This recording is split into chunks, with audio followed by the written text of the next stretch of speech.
Hey there, pioneers! Here's how to get to the alien ruins in Subnautica 2. The alien ruins are essentially a mid-game location you'll eventually visit as you progress through the main story.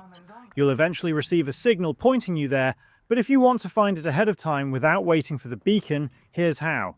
Before setting out, make sure you've unlocked the heat tolerance adaptation, since you'll need it to safely cross the high temperature zone.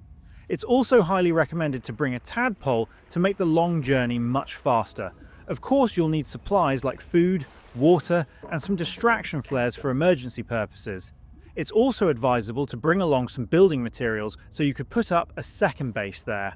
Starting from your life pod, swim straight east and avoid any unnecessary turns. You'll eventually enter the high temperature biome, where the heat tolerance adaptation becomes essential. Continue swimming east, and once the water starts cooling down again, you'll begin hearing strange sounds beneath you. That's the collector leviathan. Don't panic. The safest way to avoid it is by skimming across the ocean's surface with your tadpole.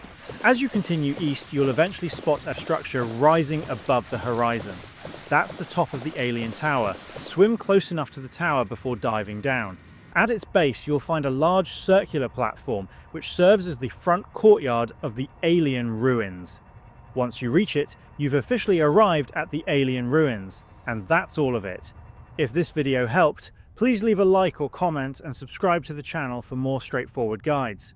Thanks for stopping by, and see you in the next side quest.